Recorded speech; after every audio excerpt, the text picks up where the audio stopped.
Know Your Candidate.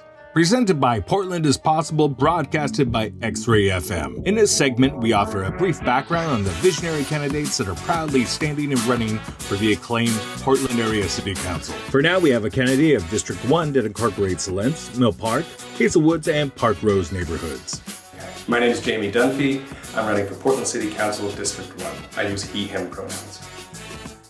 What are the biggest impediments to Portland making progress on its environmental, economic, and cultural goals in the next decade? Portland has a long track record of putting up things to vote that reflect our community values and then failing on implementation. I worry that the biggest impediment we have to our success as a region comes down to implementation and leadership. We have a number of examples in recent past where transformational items were voted on by the voters, and then when it went to the state government or the city government to implement, it fell on its face. This new form of government has the potential to revolutionize service delivery and community representation, but if our next city council learns on the job and we can't implement the vision of what the city voters wanted, I worry that we will enter a death spiral as a community, and that is something we may not be able to come back from. So leadership and implementation really matter. What type of artistic institution and businesses are more important in your opinion to grow in the next decade? In my opinion, the most important arts institutions to be supporting are our independent music industry.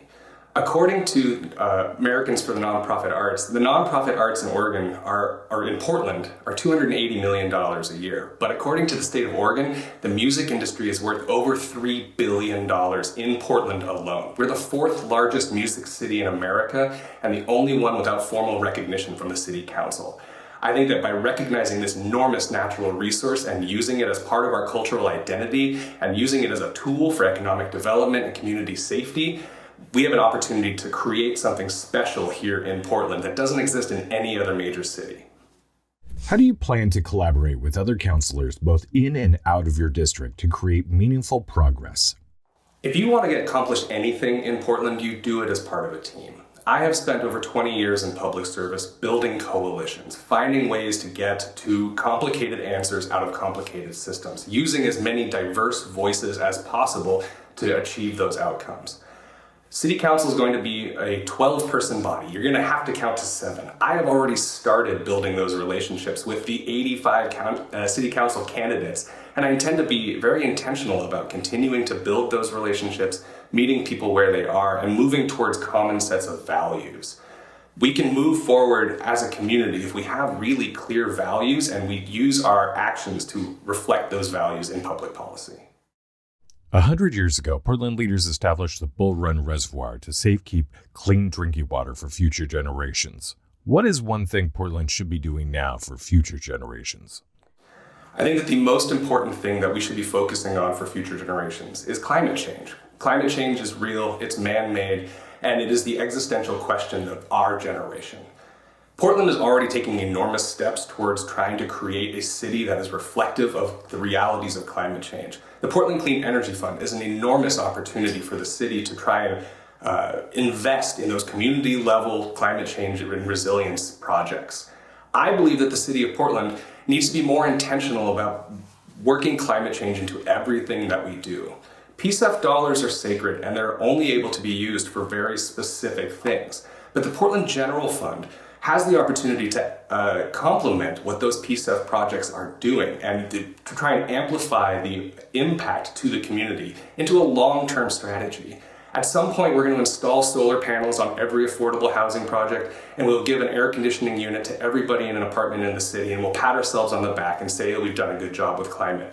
This ongoing source of funds is an opportunity to transform how we do the basic business of the city. Climate change isn't something that we address. Addressing climate change is how we do the business. What in your background demonstrates how you approach implementing visionary ideas? I've been working in public service for over 20 years. I worked as Senior Policy Director for Portland City Commissioner Nick Fish for 5 years up until his death. And we worked on enormous projects, including the Comprehensive Plan 2035, transportation management plans, all of the big visionary items within the community that required the whole attention of City Council. And I worked with community members, with disparate voices, with impacted communities to try and rally around meaningful policies that create the community that these folks want to see. Since I've left City Hall, I've been working for the American Cancer Society, and I've been helping organize the Flavors Hook Oregon Kids Coalition. It's a 70-group organization across the state of Oregon focused on ending the sale of flavored tobacco products like vapes and the things that our middle schoolers love the most.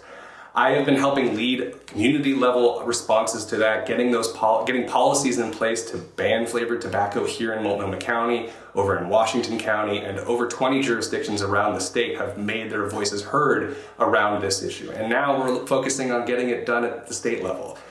Everything that's done in this community is done by coalition, and everything that's done effectively is done with the voices of people who are impacted. And so I would take that same approach to everything that I'm doing around visionary, hard things, because we can do hard things if we have a common set of values and a common definition of success.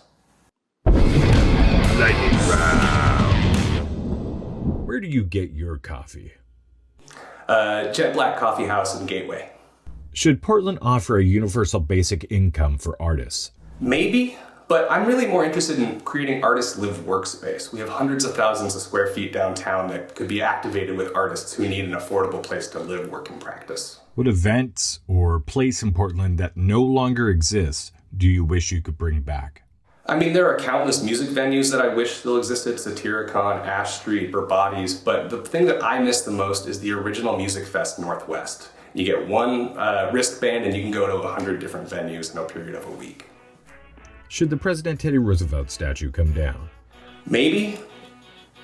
What's the most Portlandy thing you have seen this week? The most Portlandy thing I saw this week is I saw a small family come up to my house. I have pet goats, and I make it so that people can feed the goats. And their family had collected different types of leaves in a small bag, and they came to feed the goats the leaves one by one.